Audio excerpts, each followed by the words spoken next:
Aí no eletrocardiograma tem alguns detalhes que são importantes, né? É lógico que se você for seguir ali a regra, né? Então a gente começa olhando ritmo cardíaco, frequência, onda P, morfologia de QRS, antes de tirar as conclusões. Tem alguns detalhes que vão ser importantes, né, no paciente com arritmia, principalmente quando a gente está falando aqui de arritmia ventricular, né? Então, nós vamos olhar muito para o QRS, não da arritmia, né? Primeiro olhar para o QRS original do paciente, né? O QRS sinusal ali, o intrínseco dele. Depois a gente olha para o que está alterado, né? Então, olhar primeiro para o QRS, avaliar se é um QRS estreito, né? Ou se é um QRS largo. Se for um QRS largo, se a característica do bloqueio de ramo é típica ou não, né? E pesquisar sinais de arritmias de origem genética, né? Então, vamos procurar ali por alterações que possam sugerir displasia de ventrículo direito, né? Que possam sugerir miocardiopatia hipertrófica, que possam sugerir mesmo presença de pré-excitação ventricular, né? E olhar para o intervalo QT também é importante, né? Que é meio negligenciado de maneira geral o QT, né, claro? Exatamente. E se ficar na dúvida, medir, né? Pegar a reguinha, medir ali o compasso e fazer a medida. Quando a gente faz isso, a gente já descarta praticamente a grande maioria das doenças genéticas, né? Ou congênitas associadas à arritmia.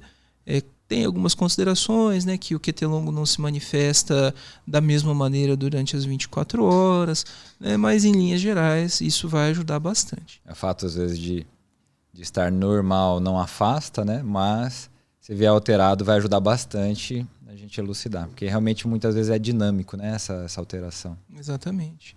Então nisso o eletro ajuda bastante. Um outro detalhe também, né, do eletro é procurar sinais de infarto prévio, né? Perfeito. Cicatriz, né? Então área inativa, presença de onda Q patológica ou ausência de progressão das ondas R adequada nas precordiais podem sugerir um infarto do miocárdio prévio. E muda também o nosso raciocínio, né? Para onde a gente vai. Muita chance de uma arritmia com maior risco de ser maligna, né?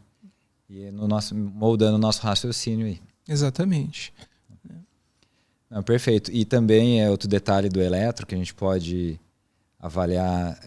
Só que daí a gente já vai falar mais daí da extracisto. Então, primeiro ponto, né? Você olhou o eletro, viu fora da arritmia, o que ele tem, né? O que ele tem? Tem alterações estruturais, alterações que sugerem, né? Hidroeletrolíticas, enfim. Aí depois nós vamos dar uma olhada com detalhe ali, uma analisada com detalhe na arritmia, né? Na extracisto. Exatamente. O que daí nós precisamos considerar de importante nessa avaliação da extracisto? Aí tem basicamente duas coisas que são importantes, né? Primeiro avaliar ali no eletrocardiograma de 12 derivações, né? Temos ali 10 segundos, né, de eletrocardiograma registrado, a quantidade de arritmias, né? Então, quantidade e maneira de apresentação. Se ela se apresenta, por exemplo, com acoplamentos distintos, ou se é sempre o mesmo acoplamento, né? Por exemplo, um bigeminismo ventricular. Então, você tem um batimento normal e um batimento extrasistólico, e esse padrão ele vai se repetindo, né? Ou um trigeminismo, né? 2 batimentos normais, um extrasistólico, e assim por diante.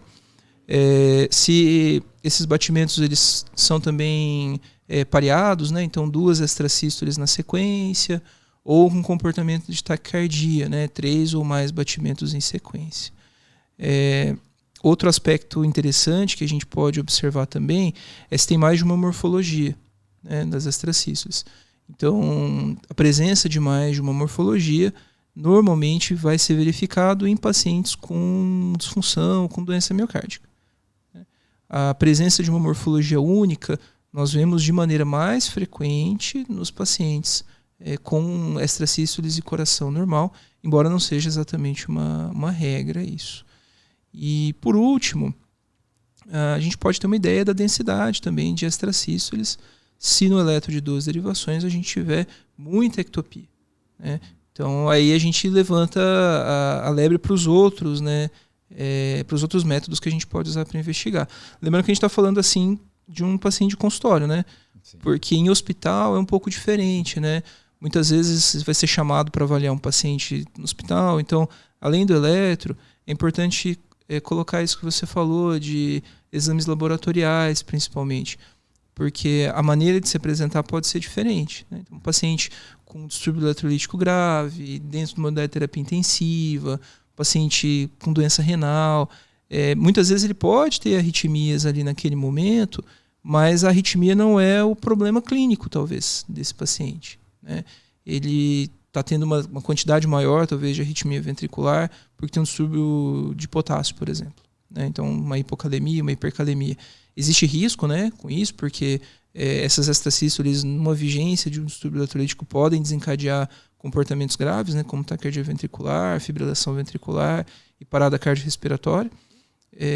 Mas o objetivo não é se concentrar na extrasístole, né? Se você ficar concentrado ali na extrasístole, você negligencia o problema clínico principal do paciente, que talvez esteja em outro, até em outro sistema orgânico, por exemplo, como o rim.